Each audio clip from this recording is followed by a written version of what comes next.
Hello friends, welcome to SSC coaching centre. दोस्तों, screen पर question लिखा हुआ है। आज के बाद ये जो प्रश्न है इसमें कोई प्रॉब्लम आपको नहीं आने वाली। बहुत सारे बच्चों का ये प्रॉब्लम रहता है क्योंकि इसमें संख्याएं बदल बदल के दी जाती हैं, संख्याएं बदल के तरीका भी बदला जाता है। तो आज इसका सारा तरीका आप सीख लीजिए पूरा वीडियो देखने के बाद। तो चलिए स्टार्ट करते हैं। रूट में 6 प्लस रूट में 6 प्लस रूट में 6 इन्फिनिटी तक जा रहा है। अब देखिए, एक ही संख्या है 6 जो बार बार रिपीट हो रही है और प्लस में दी गई है। तो 6 के आपको क्या करने हैं, सहअभाज्य गुणनखंड करने हैं। सहअभाज्य गुणनखंड का मतलब है कि 3 का गुना अगर मैं 2 से करूंगा तो 6 तो हो जाएगा, 3 दूने का 6, और दोनों के बीच का अंतर 1 आना चाहिए। सहअभाज्य गुणनखंड वो होते हैं जिनके बीच का अंतर 1 आता है। ठीक है, तो प्लस में जब संख्या बार बार रिपीट हो रही है तो गुणनखंड की बड़ी वाली संख्या आंसर है। इसका मतलब 3 आपका सही जवाब हो गया। ठीक है, 3 सही जवाब हो गया। प्लस में चल रही है संख्या, इसलिए अगर माइनस में चलती तो गुणनखंड की छोटी संख्या आंसर होती है। प्लस में चल रही है तो गुणनखंड की बड़ी संख्या आंसर। क्लियर है? अब देखेंगे अगला प्रश्न। अगला प्रश्न है √6 माइनस √6 माइनस √6 माइनस √6 इन्फिनिटी तक जा रहा है।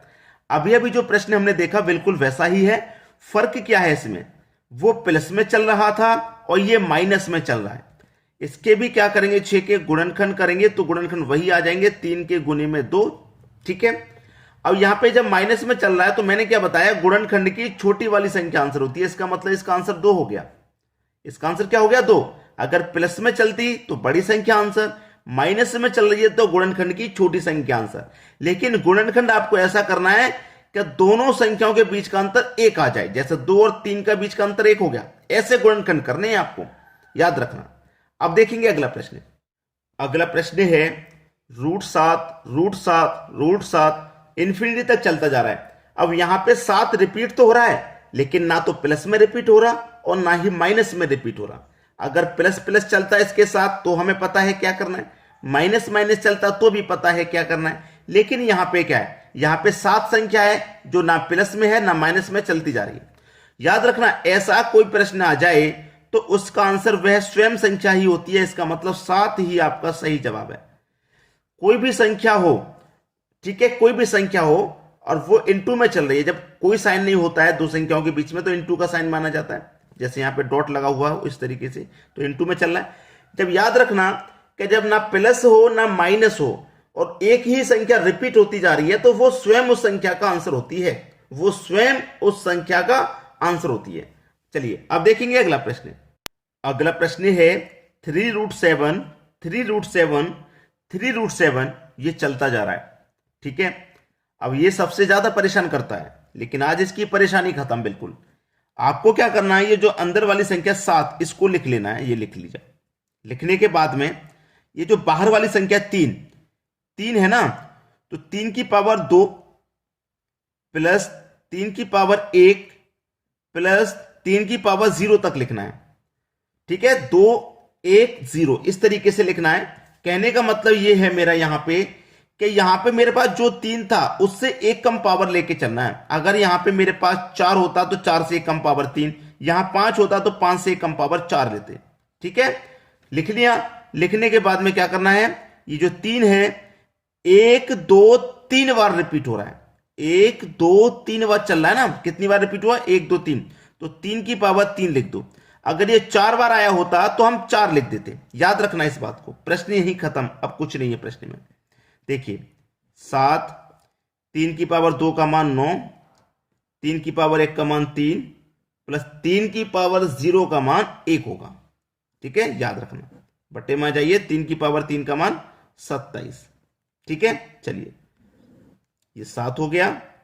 9 3 12, 12 में जोड़ दूंगा 1 तो 13, बटे में कितना है 27। तो 7.13 के बटे में 27, 7.13 के बटे में 27, पहला ऑप्शन बिल्कुल सही जवाब है। सभी की समझ में आसानी से आ गया। चलिए इसी टाइप के 2 से 3 प्रश्न और देख लेते हैं ताकि अच्छे से कंसेप्ट क्लियर हो जाए। अब देखते हैं अगला प्रश्न। अगला प्रश्न है 4√2 4√2 4√2 4√2। तो अंदर वाली संख्या को मैंने क्या बताया, बाहर लिख लेना है। बाहर लिखने के बाद में ये जो बाहर वाली संख्या है इसको लिखेंगे और इससे एक कम पावर लिखेंगे 3, फिर लिखेंगे 4 की पावर 2, फिर लिखेंगे 4 की पावर 1, फिर लिखेंगे 4 की पावर 0। ठीक है, जो संख्या होती है उससे एक कम पावर से लिखते हुए जाना है। अब 4 की पावर यहां पे कितना लिखना है, कितनी बार संख्या आई है, 1 2 3 4 बार आया है ना, तो 4 की पावर 4 लिख देना है। ठीक है, चलिए 2 बाहर है। 4 की पावर 3 का मान 64, 4 की पावर 2 का मान 16, 4 की पावर 1 का मान 4 और 4 की पावर 0 का मान 1 रहेगा। और 4 की पावर 4 का मान होता है 256। क्लियर, चलिए सबको जोड़ लीजिए। 64 और 16 80, 84 और 1 85। तो यहां पे कितना आ गया, चलिए इधर लिख देते हैं। 2 पूरे का मान कितना हो गया 85 और बटे में कितना है 256। 2 पूर्णांक 85 के बटे में 256, 2 पूर्णांक 85 के बटे में 256, बी ऑप्शन आपका बिल्कुल सही जवाब हो गया। आसानी से समझ में आ गया। अब देखेंगे हम अगला प्रश्न। अगला प्रश्न है √2 चल रहा है।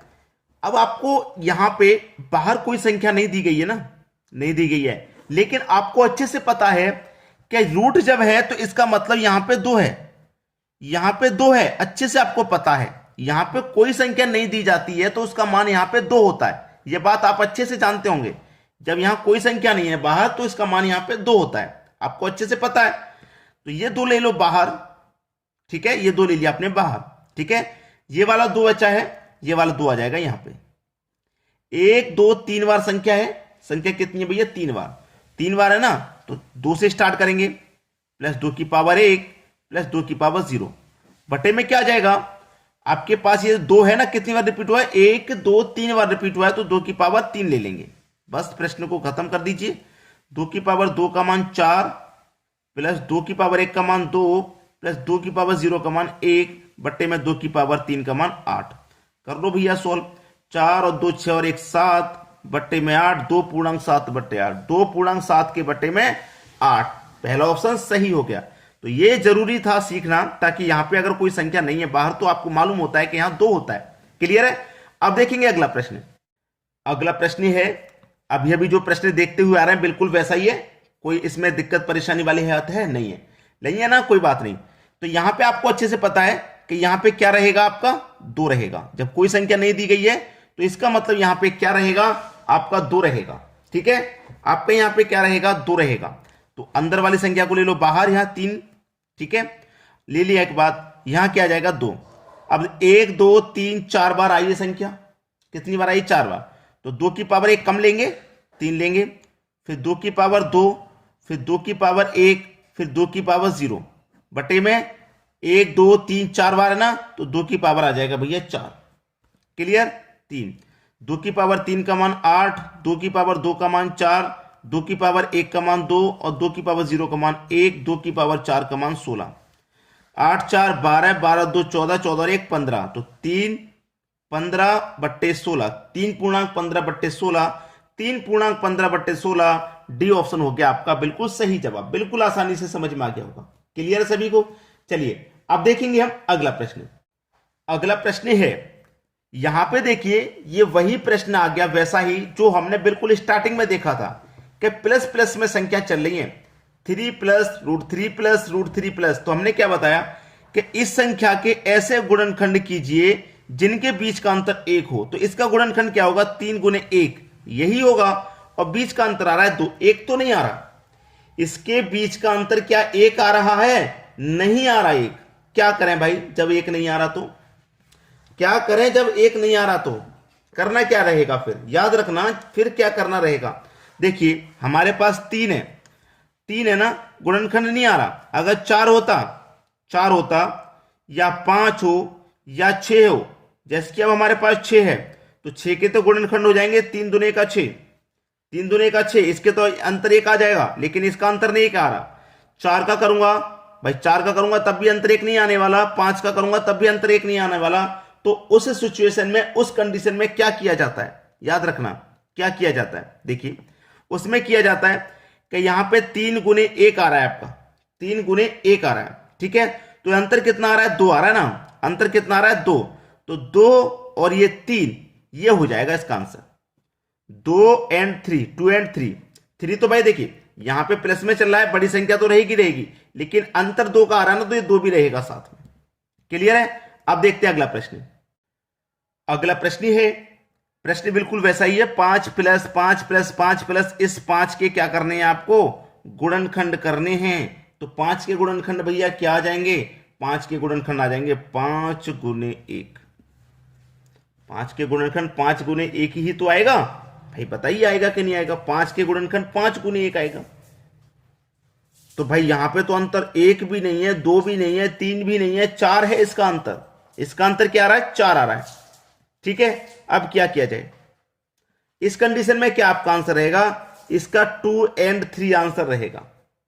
2 and 3 क्यों रहेगा 2 and 3, चलिए मैं आपको बताता हूं। जब ऐसा प्रश्न आपका मिल जाए, जब ऐसा प्रश्न आपका मिल जाए जिसमें एक अंतर ना आ रहा, जिसमें एक अंतर नहीं आ रहा, ऐसा प्रश्न आपको मिल जाए, तो उसके बाद में आप ये देखिए, 5 के बाद में जैसे मैंने 6 ले लिया, 5 के बाद में मैंने 6 ले लिया, तो 6 का गुणनखंड क्या आ जाएगा, 3 गुने 2 आ जाएगा।